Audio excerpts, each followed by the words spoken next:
Hey guys, what is going on? LL here. Hopefully you're all doing well. So in today's episode, I'm going to share with you a recent Q&A I did with some Etsy sellers, basically answering any question they had about starting, building, and growing their Etsy shop. Lots of really good questions. That's why I want to share them with you.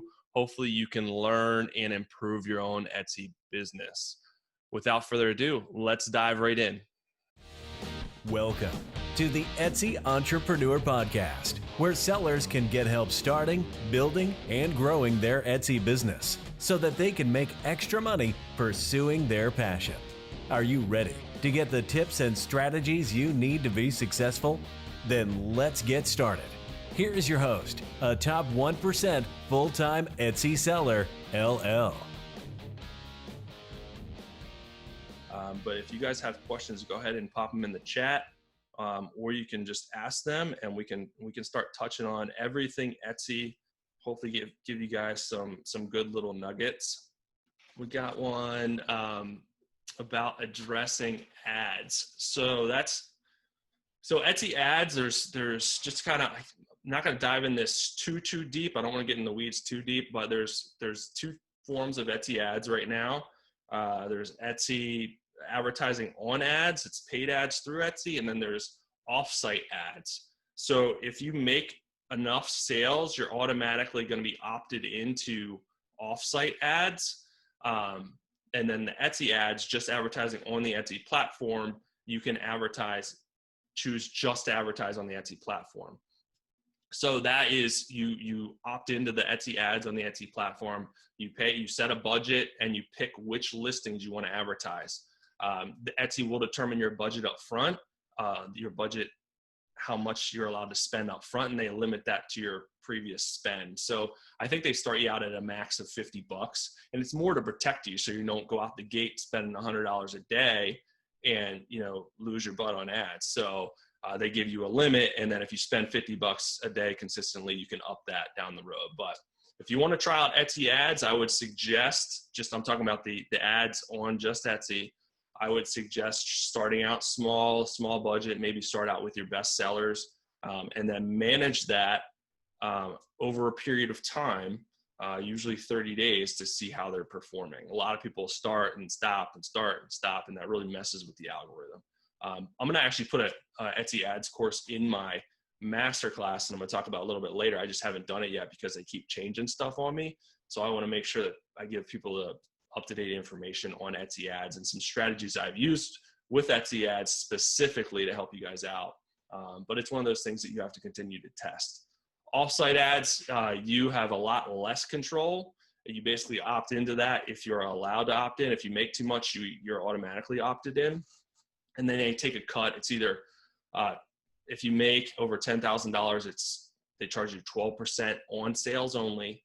If you make under $10,000, they charge you 15% on sales only. A lot of people complain because they don't have the control, as much control with offsite ads, and then they complain that Etsy automatically takes a cut.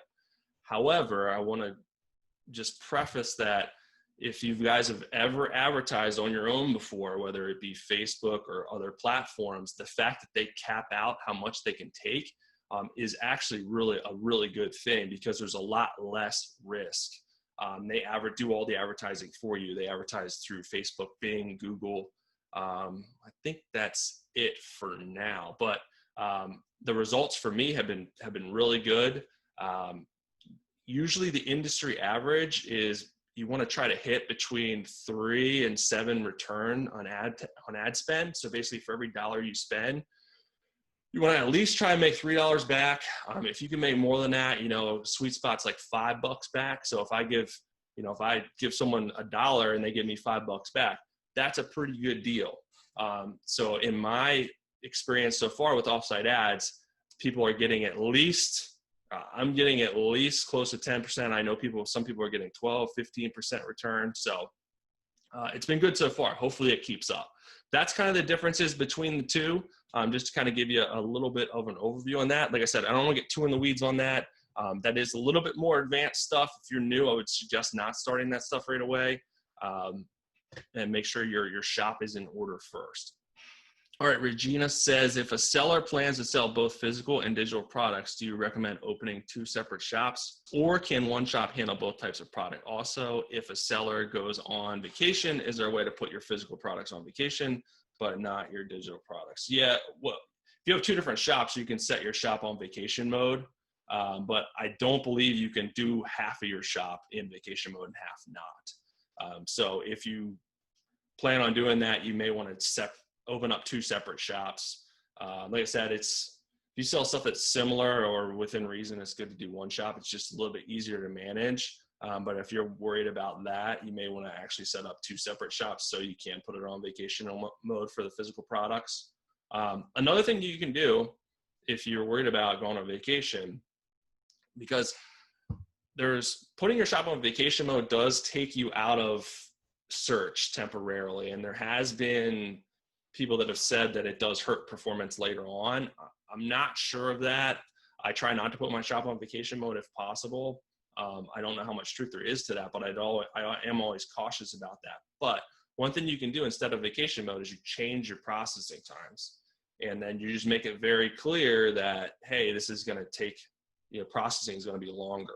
So if you have your processing times, this is under the shipping settings. If you have your processing times for 3 to 5 days and you're going to be on vacation for a week, maybe you want to bump the processing time up to a week.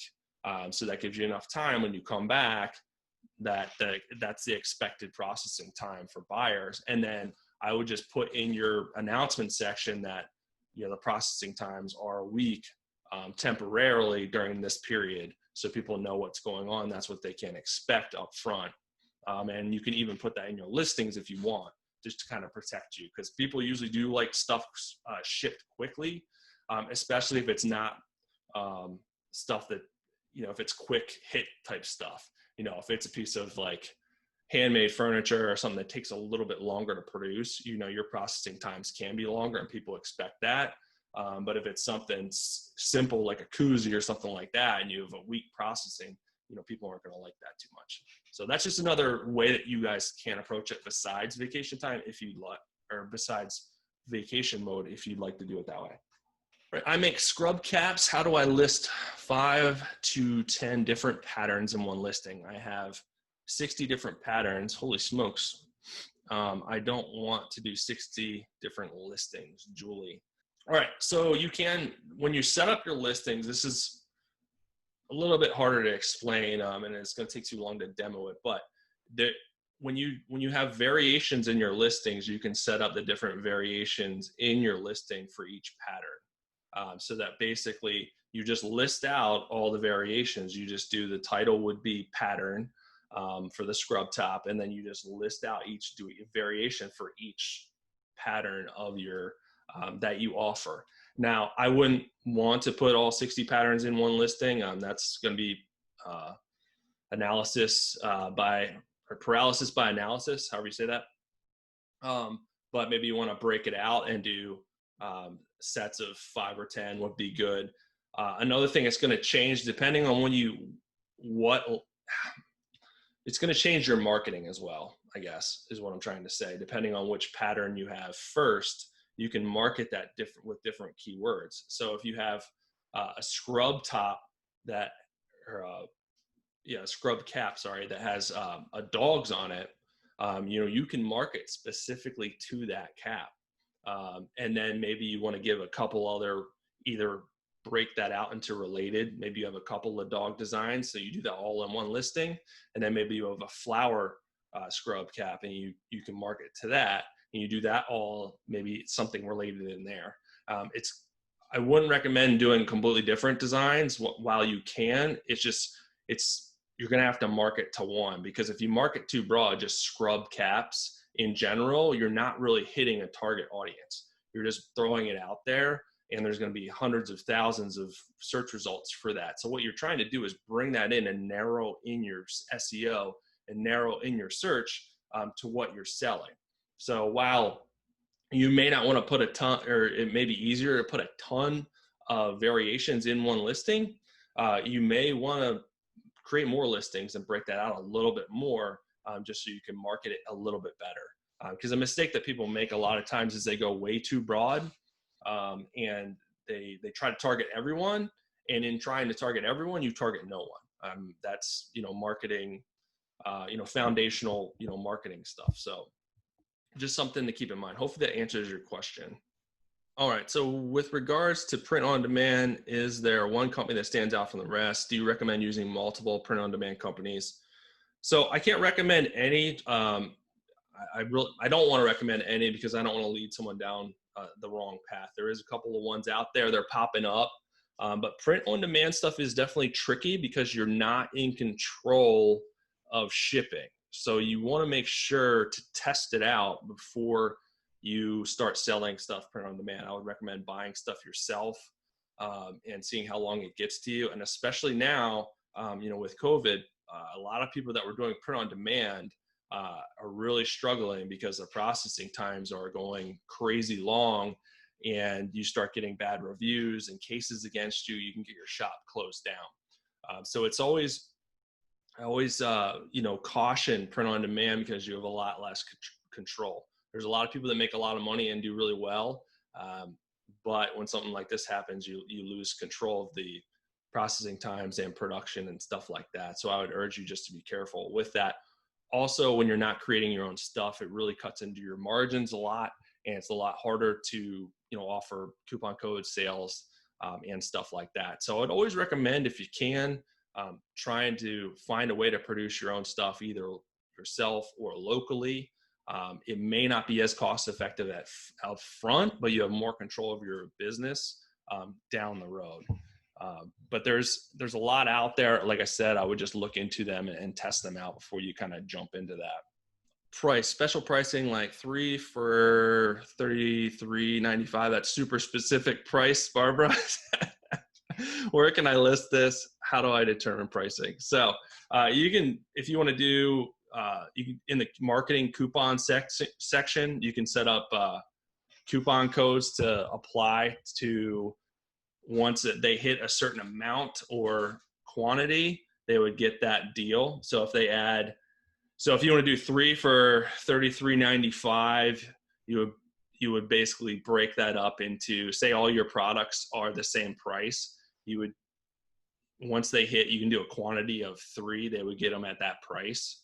Or you can do it the reverse side. Once they hit that amount, once they hit an amount over $33.95, they would get 3 for $33.95. But probably the easiest way would be to set it up for, if you're doing a 3 for like a quantity, it's set it up on the quantity, and then they would get it for that price. But it can get a little tricky if your stuff's different price, but you can do it in the coupon section. All right, guys, that is it for today. Hopefully you enjoyed that Etsy Q&A and learned a lot. Got some good information to dive in, take action, and grow your own Etsy business. If you want to grow your own business, if you're starting out, maybe you're an intermediate seller or beginner, and you want to really start, build, and grow your Etsy business for now and in the future, I'm sharing with you a free 30-day trial to my Etsy Traffic and Sales Masterclass. Has over 25 courses to start, build, and grow your shop. All of the strategies and plan and roadmap I've used to grow my business to the top 1%. Really, what's a game changer with the masterclass is it includes a community help forum where you can work with me directly, get any question answered, but you can also work with other sellers, communicate with other sellers, and really work together as a community to grow your Etsy business for the future. And now, if you want to be a part of this, I also included live member-only group coaching calls once a month. So you can join in on the next member-only group coaching call and get your questions answered just like you just heard. Check out the link below. Jump in, join me. Let's grow your business for the future. I'll be super excited to have you guys in there. Don't wait. Take action. Let's do this. Until next time, I'll talk to you guys later.